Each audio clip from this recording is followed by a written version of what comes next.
Hello everyone, it is Jayden and welcome to The Alpha, the show where we talk about the hottest topics in pop culture and sports. If you enjoyed this video, be sure to hit that like button on the video, and if you enjoy my commentary and myself truly as always, be sure to tap that subscribe button and to hit that notification bell to get notified when all my videos go live. I love you guys so much. Peace, love, and positivity always, y'all. See ya.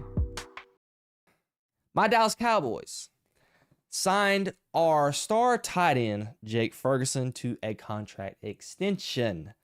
And let's get to the article to see exactly what we got right here. Cowboys break contract news, landing Jake Ferguson to a $52 million extension. On the morning of Dallas's first padded practice in Oxnard at training camp, the team has announced they have agreed to terms on a new contract with rising star tight end Jake Ferguson, who signs an extension worth $52 million in new money over 4 years. The new deal includes a $12 million signing bonus and $30 million guaranteed, as reported by NFL's Ian Rappaport. This is a historic one on the Cowboys tight end list, as Ferguson is now the highest paid in franchise history. His new annual average salary of $13 million ranks 7th in the NFL among tight ends. Ferguson's deal comes rather abruptly, as this is his first all-season eligible for an extension. Big Biscuit has spent 3 seasons with the club and has turned in a reliable security blanket for Dak Prescott as his career has gone on.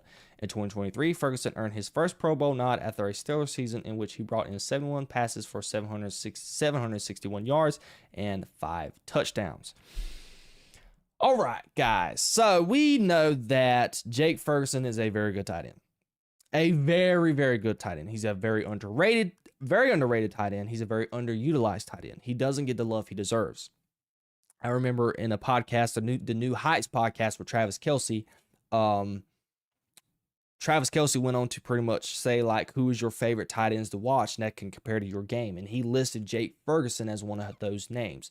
And even Shannon Sharp at the time when he was on Undisputed, he listed Jake Ferguson as a very solid tight end. So he's a stud. And last year, he's coming off a very bad year. Obviously, Dak Prescott was not there to help him out with his targets towards the middle and latter part of the season last year. And he didn't have as good of a season as he did the year before in 2023 when he did get the Pro Bowl nod. And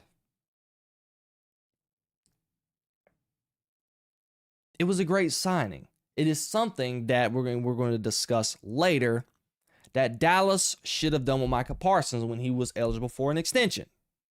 Why wait? We know he's one of the best tight ends in the league. He's one of the best in his position. He's exceeded expectations because Jake Ferguson was a 4th-round pick. So why not go ahead and spend the money on him, get the extension, and not worry about having to pay market value?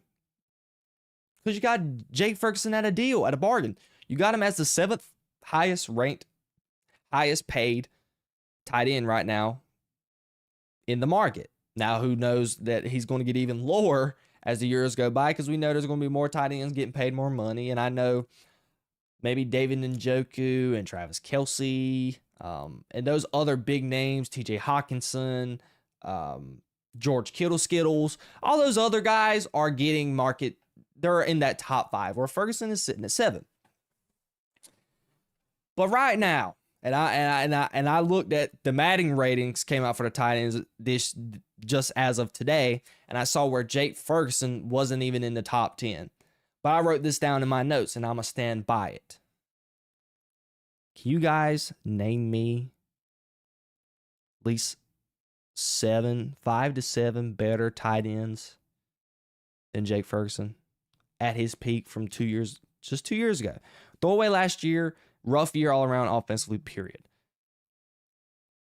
But can we pick 5 to 7 tight ends you'd rather have on your team than Jake Ferguson? I'll wait. Let's just go ahead and throw a few names out of there. Travis Kelce, obvious one. George Kittle, obvious one. Maybe TJ Hawkinson coming off an ACL, but we'll just give him the nod because we're going to throw him in some respect. Brock Bowers coming off a bona fide stud of a rookie season at the tight end position. We're going to throw him in there as well. There's 4. Maybe you could say David Njoku. maybe he's hit or miss. Kyle Pitts, just because of he's nowhere near or had nowhere near as good of a season as Jake Ferguson has had, but you're just doing that based off of what he could potentially do. That is it. Those are the only tight ends you would possibly say in a blind ranking, in a fantasy draft, or period, or if you was a GM in an NFL position. Oh, throw in another guy, Dallas Goedert. Okay, I still don't think he's that good, even though because it's more than likely because I despise the Eagles, but he's a pretty good tight end. Throw him in there. That's still 7. And you might even take 2 of those guys out. You might could say I'd rather have Jake Ferguson than David Njoku and Kyle Pitts at the moment. Who would you rather have than Jake Ferguson than those guys?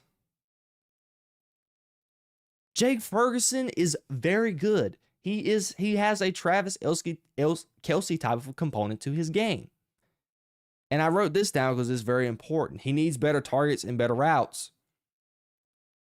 Instead of him running as Mike McCarthy had him running these last couple of years, instead of having him out there running little curl routes, stick routes, out routes, flat routes, like give him a corner route, give him a post route, inside fades more because he loves that inside fade ball. Dak loves throwing him that ball, the fade up the middle. But give him a post, give him a corner, give him an inside in route, out route, something spicy. Every time he's getting a reception 2 yards up, he's either getting a reception that was 2 yards behind the sticks, or he's getting a reception that's only 3 yards in front of the sticks. Why can't we get him a pass that's 15 yards of the field? Let him do some work, because when he gets the ball and when he gets on the move, he's very elusive. He's a shifty and worky tight end. Now, maybe he's put on some weight the last couple of years because he's trying to get a little bit more beefy, but he can wiggle a little bit. He can move. He's got a little movement on him. The guy is very talented. He's got respect from one of the best tight ends to ever play in Travis Kelce, and another one who is in the Pro Football Hall of Fame in Shannon Sharp. They have said, and it just came out of their mouths, that he is a very great tight end. And he just has not been given and paid the respect that he deserves because of who he's played for and the type of offense that he is getting ran. Because right now, if he played for a Philadelphia type offense, the way they use Dallas Goedert, or a Kansas City Chiefs type of offense, the way they use him, or even the San Francisco 49ers, who our offense should resemble in the San Francisco 49ers with the West Coast offense, or as Mike McCarthy tried to make it out to be, the Texas Coast offense. There's no reason why, with CeeDee Lamb having almost 2,000 yards, Jake Ferguson should have been on the verge of having almost 1,000 yards. I don't even know Jake Ferguson's numbers from a year ago. Let's just go ahead and see. Let's see his numbers from this past season. And we're going to get it right here. He only had 494 yards. In his rookie year, he only had 174 yards. He had 86 targets and only had caught 59 balls. Last year, he had 100 targets and caught 70 balls. And he had 22 targets in 2022, and he ended up catching 19 of them. So the man needs more targets, and he needs more yards. I want to see him at the 700. I want to see him at the 1,000-yard mark. And let's just compare these numbers right quick. Let's compare them to CeeDee Lamb. So keep in mind, his highest he has had is 100 targets. Let's see the target difference with CeeDee Lamb. CeeDee Lamb, look at the target difference. Jake Ferguson's highest targets were 102. CeeDee Lamb, 2023, had 181 targets. Last year, he had 152 targets. CeeDee Lamb barely hit the 1,000-yard mark last year. The year before that, CeeDee Lamb had almost 2,000 yards. You can't, and it's going to be even harder for Jake Ferguson going into next year to get these numbers because he is going to have to play alongside of George Pickens as well. So it's going to be hard for him to get the type of yards and the yards that he deserves. But overall, There's no reason why Jake Ferguson should not be one of the elite tight ends of the NFL and get 1,000 yards to be in the type of position that George Kittle is and Travis Kelce. He has the talent, and it is smart that the Dallas Cowboys gave him the money that he gave him, got him at a bargain in my agreement, 7th highest paid annually right now to his position. You're extending him, so now you're going to have him for the next 5 years. Huge win. Absolute huge win. Great deal by the Dallas Cowboys. But right now, Jerry Jones, we need to get Micah Parsons done. Why can't we get Micah Parsons done? Why? Please tell me why. Why couldn't you have been this smart with Micah Parsons? What's the difference between him and Micah? What? You're scared to give Micah Parsons actual money? Because instead of having to give him a little puny $13 million, you got to give Micah almost 40. You have to now. You could have only gave him 30 a year ago, but you want to be naive and foolish.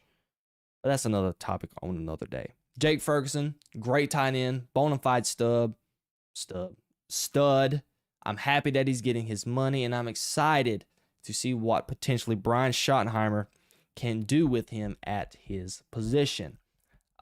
And plus, I'm excited to get some more details on Cowboys training camp in general. I'm going to keep you guys updated with that.